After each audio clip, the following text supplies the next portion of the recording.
C'est le président Abdoulaye Mamadou Guissé, président de l'Omart Sénégal et de Omart City, qui est un projet de logements sociaux qui doit se faire ici au Sénégal, entre Diass, l'aéroport international de Diass, et aussi la zone de Kayar. Donc nous sommes très honorés et très heureux d'être aujourd'hui là à Djiddah Thiaroye Kao, à Pikine, avec la présidente de la plateforme nationale des femmes de développement, Ndeye Sène, qui est là à côté de moi, à qui on vient de faire une séance d'enrôlement avec ces femmes, ces membres qui en ont besoin de ces logements sociaux. Parce qu'il faut le rappeler que ces logements sociaux entrent dans le cadre de la politique du président Macky Sall, bon, qui avait sollicité quand même la prise en charge des populations démunies, mais surtout du secteur de la culture. Le secteur de la culture occupe plus de 70% dans ce projet. Mais aussi il y a les femmes, 20%, et aussi les handicapés, 10%. Donc ces logements sociaux-là sont des logements dont les sites ont été identifiés. Le projet est presque fini. Maintenant, ce qu'il reste à faire, c'est de faire les enroulements comme le président l'avait voulu, c'est-à-dire faire les 14 régions et les 46 départements du Sénégal pour pouvoir, séance 30, inscrire les personnes qui en ont besoin. Parce que la transparence, ce projet exige la transparence totale. Parce qu'il ne s'agit pas d'un projet de militantisme ou autre. C'est un projet destiné aux populations qui souffrent des conditions sociales très difficiles, surtout aujourd'hui on sait partout au Sénégal, le coût de la location est très cher, malgré les baisses qui étaient prévues dans le cadre des locations, mais malheureusement jusqu'à présent le mal demeure, le mal persiste. Maintenant, on marche cette initiative heureuse au président de la République Macky Sall depuis presque un an, et que le lancement a été fait au mois le 9 décembre 2023 à Pikine. Et depuis lors, nous sillonnons les 14 régions du Sénégal pour inscrire les personnes qui en ont besoin. Ce n'est pas forcé, ce sont des logements qu'on donne, que l'ONG donne, que les financements sont acquis sur le plan international avec notre partenaire Planète Finance et aussi les États-Unis d'Amérique, qui sont des partenaires de ces logements sociaux. Maintenant, ce qu'il y a lieu de préciser, c'est que nous sommes une organisation qui accompagne le processus de développement au Sénégal et l'action gouvernementale. Maintenant, nous remercions le bon Dieu, c'est que jusqu'ici, depuis décembre jusqu'à présent, nous avons presque fait 6 régions du Sénégal et plus une cinquantaine de communes d'arrondissement. Et donc, nous voilà aujourd'hui à Djiddah Thiaroye Kao avec la présidente Ndeye Sène qui est là devant moi, qui a eu à faire une séance d'enrôlement avec ses membres de sa plateforme. Maintenant, nous remercions tous les Pikinois et les Pikinoises et nous prions pour que Dieu nous facilite cette tâche. Ce n'est pas facile parce que souvent les gens croient que ce sont ils ne croient pas à des projets qui peuvent sortir et puis être à la portée des populations. Parce que ça n'a jamais été. Toujours, le président Macky Sall a essayé le logement social, il avait construit quelques logements, mais vous avez vu l'absence de transparence qui était dans ces logements sociaux. Mais quand il s'agit d'une ONG, d'une organisation non gouvernementale, mais le processus de transparence est exigé du côté des partenaires. Elle a enrôlé 300 personnes, mais je pense que elle a dit tout de suite durant son discours que c'est insuffisant. Mais aussi, nous tenons à préciser, bon, il ne s'agit pas de... Nous allons faire le maillage du Sénégal. Donc, on ne peut pas, quand même, avec 10 000 logements sociaux, même si le projet, à long terme, tend vers 250 000 logements sociaux, c'est ça qui est prévu avec les partenaires à long terme. Mais à court terme, ce sont les 10 000 logements qui sont disponibles et qu'on va construire et puis mettre à la disposition des bénéficiaires. Non, moi je pense qu'aujourd'hui il s'agit d'accompagner l'État du Sénégal. Ce projet accompagne l'État du Sénégal. Et je ne pense pas que Bachir, le président de la République, Bachir Diomaye Faye, qui est en quête de bilan, puisse refuser un tel projet que va bénéficier son peuple, ses populations. C'est un ballon d'oxygène pour lui. Donc, je pense que il sera dans le même rythme, dans le même sillage que l'ONG Omart City. Et que par conséquent, si nous arrivons à faire les 10 000 logements, le reste, vous verrez que c'est l'État qui va courir derrière l'organisation. Je suis Abdoulaye Mamadou Guissé, du président Omart Sénégal, jiite tamit li ñuy wax Omart City muy projet boo xam ne coopérative 10 000 logements sociaux mais projet bi mënuñu ko wax te duñu sant président Macky Sall parce que balaa moo dem yàlla dogal na dañuy liggéey ak moom ci ndigalu président du conseil économique social environnemental président Abdoulaye Daouda Diallo dont je suis le conseiller spécial donc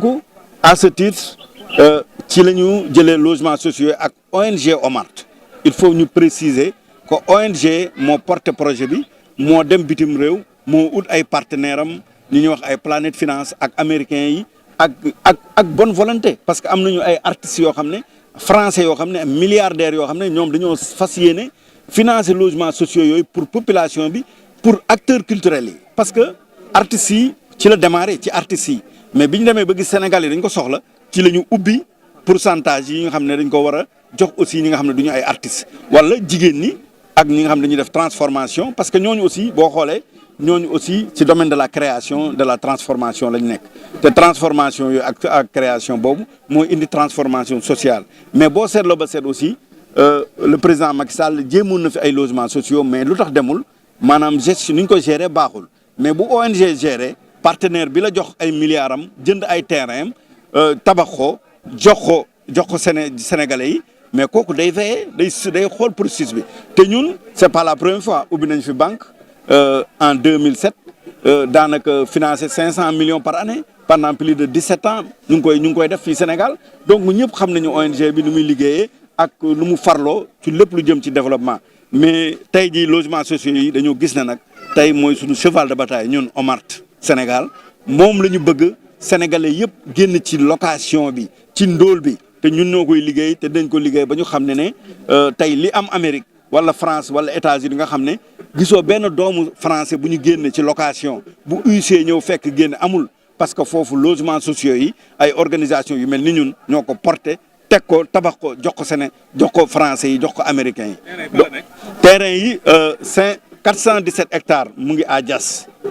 yeneen 417 hectares nekk Bayaax te fu nekk 417 hectares bu nekk dina jël 5000 logements loolu mooy début bi mais incha allah buñ ko demee ba inauguré ko ba commencé dëkk léegi dañuy tendre 14 régions yi région bu nekk ñu seet nombre de logements ñu mu fay dem ba nga xam ne région Sénégal boo dem doo gis ku ñu génne location doo am. parce que bu ñu la génnee da ngay dem inscrire ci logements sociaux yi ñu jox la kër comme tey ni ñuy inscrire fii ci Ndeye Faye tey Ndeye Sène di président de plateforme des femmes pour le du développement fii Djiddah Thiaroye Kaw tey ni ñu ñëwee inscrire fii dina dem ba nga xam ne ëllëg site internet bi bu ñu ko tegee te fin du mois bi lañ koy teg ñi nekk ci biir ñi bénéficiaires yëpp dañ leen di inscrire ba nga xam ne ëllëg bu ñëwee ba kër yi commencé même boo amul ñun bu ñu amatul jot di wër ci Sénégal di def inscription mais ku bëgg inscrire ci site internet bi ngay dem nga inscrire léegi joxe ses références bu boobaa bu ñu gisee kër gu ñu war a bu disponible dañ lay woo jox la ko mais laajuñu kenn dërëm processus bi ba fi ma lay wax ak yow ba kër yi di pare du ñu laaj kenn dërëm ba jox la caabi ba nga dugg sa kër boobaa nag la ñuy def sur pied la ñuy teg coopérative d'habitat coopérative boobu nag mooy déterminer seen contribution ci logement yi fii ak 2 ans 3 ans parce que seen contribution boobu moom mooy tax ñu pérenniser logements sociaux dans les 14 régions du Sénégal. Ndeye Sène mu ngi bénéficier wu 300 logements mu ngi naan dafa tuuti mais xam nga li ñu koy waxee rek nañ ko mayonnaise moo gën ñu def ko ñu baxal ko ci benn nit lekk waaw mayonnaise ku nekk cap bu ñu cappee rek bu neexee yàlla bañ dem ba dugg seen kër yi ba population bi nooyi ndax location bi cher na courant bi cher na te logements sociaux yi li ci gën a am solo mooy courant bi ak ndox mi yëpp boo xoolee courant bi solaire la mooy naaj bi ci ngeen di amee courant ndox mi forage la donc weer bu dee doo weesu 5000 francs ndox doo weesu 5000 francs courant donc projet boo xam ne dafa pour Sénégal la. waaw foofu tamit foofu sëñ bi man je pense que amul leen luñ ci ragal d'autant plus que man de ni ma xamee Diomaye parce que xam naa Diomaye bu baax ndax nekk naa ak moom man ak moom liggéey nañu xam naa ne tey bilan lay wër lu mu defaral sénégalais yi kuy wër bilan nag doo gis lu man ay 10 000 logements nga ne ko du fi dugg si réew mi ndax mu ngi dugg avion di wër àdduna bi pour am ay partenaires te ñun dañoo am partenaire ñun 2000 ba léegi ñu ngi liggéey am partenaire di financer si banlieue bi ubbi ay banque di def lu nekk donc kooku di liggéey ak américains yi di liggéey ak français yi donc kooku tey bu indilee état partenaire mais état da ci war a jàpp te je ne pense pas que Diomaye jéem a politiser logements sociaux yi wane du fi amee loolu moom yaakaaruma ko te tamit maa ngi sant le président Abdoulaye Daouda Diallo nga xam ne mooy président du conseil économique social environnemental nga xam ne je suis son conseil spécial te loolu rek aussi gage de crédibilité la ci fi ñu jëm ba pare je suis aussi en même temps expert d'État à la présidence de la République ba tey ba waxtu bi may wax ak yow. man maa ngi tudd Ndeye Sène Mame Bamba di présidente nationale plateforme nationale d'appui aux femmes de développement. dajale mooy ànd ak suñu président Abdoulaye Modou Guissé pour ñëw jàppale jigéen ñi ci 100 000 logements yi nga xam ne moom la yore. waaw logement lu am solo la rawatina ñun jigéen ñi parce que jigéen ñi ñoo yor kër yi luyaas bi métti na kon président su ñëwee ñu ànd ak moom mu nekk suñu partenariat au niveau national jàppale ñu kon loolu ñun dañ ciy kontaan. di wax ne vraiment jigéen ñi sonn nañu gis nga mbooloo mi fi toog yëpp képp ku ko dégg rek da ngay ñëw muy artisan yi muy bàjjenu gox yi région de Dakar lañ tànn parce que plateforme bi au niveau national la mais région de Dakar lañ jël mais mun nañ ne sa quota bi ñu ngi koy sant di ko gërëm nag mais comme ni ma waxoon rek di ñaan yàlla mu dolli ñu parce que 300 lañ enrôlé te macha allah ba tey nit ñi des nañ waaw ku am kër rek kër mooy nit soo amee kër ñàkkoo dara. kon vraiment dañ koy remercier bu baax di remercier femmes yi ñu ànd kook madame Thiam Julde Guissé mooy itam macha allah nekk ci liggéey bi ànd ak madame la ambassadrice Adja Daba Ndiaye Koundé mooy itam ci liggéey bi la nekk ak suñu présidente Bomo Sow ak bàjjen Maguette Dia maanaam présidente région yi ñoo fi nekk département yi ñoo fi nekk. loolu mooy suñu mbébét parce que développement bi dañ cee yàgg. ñu former jigéen ñi jàppale leen. formé nañ leen accompagné nañ leen ci côté financement kon li ñu dese woon rek muy logement yi